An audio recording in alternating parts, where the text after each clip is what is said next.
Telangana CM Revanth Reddy ఇవాళ ఢిల్లీకి వెళ్లనున్నారు. AICC ఎన్నికల కమిటీ సమావేశానికి హాజరు కానున్నారు. రెండో జాబితా ఎంపీ అభ్యర్థులపై అధిష్టానంతో రేవంత్ చర్చలు జరపనున్నారు. ఇప్పటికే తెలంగాణలో 4 స్థానాలకు ఏఐసీసీ అభ్యర్థులను ప్రకటించింది.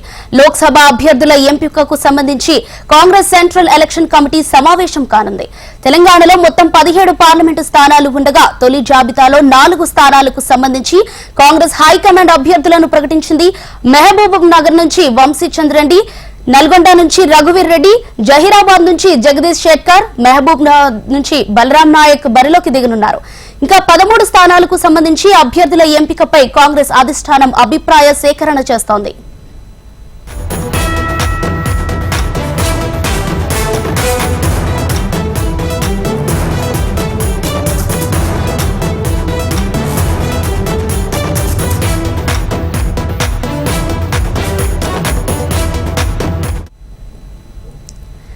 ఢిల్లీలో సీఈసీ సమావేశంలో పాల్గొన్న సీఎం రేవంత్ రెడ్డి మిగతా 13 స్థానాలకు సంబంధించి అభ్యర్థులపై చర్చించనున్నారు.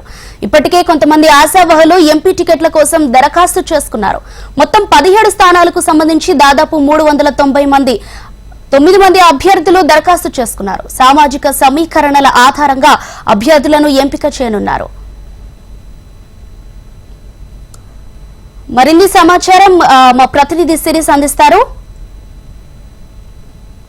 సిరీస్ చెప్పండి.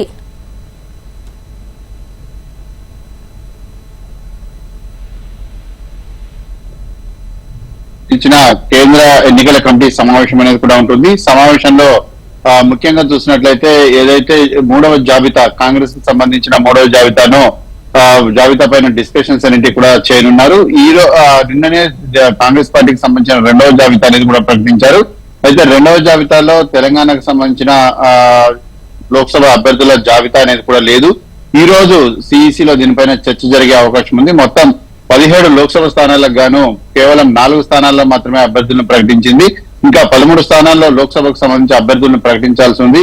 ఈ రోజు గాంధీ భవన్ లో రాష్ట్ర కాంగ్రెస్ వ్యవహారాల ఇన్ఛార్జ్ జీర్దాస్ మున్షి ఆధ్వర్యంలో అభిప్రాయ సేకరణ అనేది కూడా జరగనుంది. ఈ 13 లోక్సభ నియోజకవర్గాల పరిధిలో ఉన్న శాసనసభ్యులు, పోటీ చేసిన కాంగ్రెస్ పార్టీ అభ్యర్థులు, డిస్ట్రిక్ట్ కాంగ్రెస్ పార్టీ ప్రెసిడెంట్లతో పాటు కీలక నేతలతో సమావేశం జరుగుతుంది. వాళ్ళందరి యొక్క అభిప్రాయాలన్నింటి కూడా తీసుకున్న తర్వాత సాయంత్రం కేంద్ర ఎన్నికల కమిటీ సమావేశంలో ఈ అభిప్రాయాలను కూడా వ్యక్తం చేసే అవకాశం కూడా ఉంది. తెలంగాణలో కాంగ్రెస్ పార్టీ 17 లోక్సభ స్థానాల్లో ఎక్కువ లోక్సభ స్థానాలంటి కూడా గెలిచే అవకాశం ఉన్న నేపథ్యంలో ఈ పూర్తి స్థాయిలో అభ్యర్థుల వడపోత అనేది కూడా పకడ్బందీగా చేపట్టాలని చెప్పేసి కాంగ్రెస్ పార్టీ అధిష్టానం నిర్ణయించుకుంది. దానిలో భాగంగానే ఈ అభిప్రాయ సేకరణ అంతా కూడా జరుగుతోంది. కింది స్థాయిలో కార్యకర్తలు ఎటువంటి అసంతృప్తి అనేది కూడా లేకుండా అందరి యొక్క అభిప్రాయాలను పరిగణలోకి తీసుకొని అందరికీ ఆమోదయోగ్యమైన వ్యక్తిని కాంగ్రెస్ పార్టీ అభ్యర్థిగా నిలపాలని చెప్పేసి కూడా కాంగ్రెస్ పార్టీ అధిష్టానం కూడా భావిస్తుంది. ఆ మేరకు కసరత్తు అనేది కూడా చేస్తుంది. అయితే సీఎం రేవంత్ రెడ్డి ఈ రోజు కనుక ఢిల్లీకి వచ్చినట్టయితే ఢిల్లీలో ఈ కేంద్ర ఎన్నికల కమిటీ సమావేశంలో అభ్యర్థుల ఎంపికపై చర్చ అనేది కూడా జరుగుతుంది. మరొక పక్క బీజేపీ ఇప్పటికే 9 మంది అభ్యర్థులతో మొదటి జాబితాను ప్రకటించింది.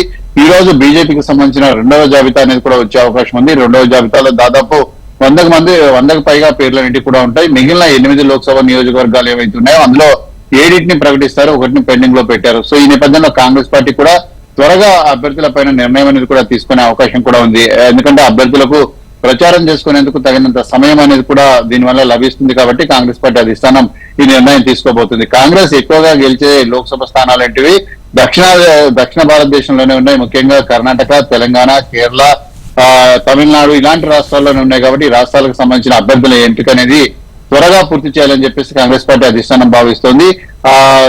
సో ఈ నేపథ్యంలో ఈ రోజు జరిగే కేంద్ర ఎన్నికల కమిటీ సమావేశంలో దీనికి సంబంధించి తుది నిర్ణయం అనేది కూడా తీసుకునే అవకాశాలు ఉంటాయి. ఝాన్సీ.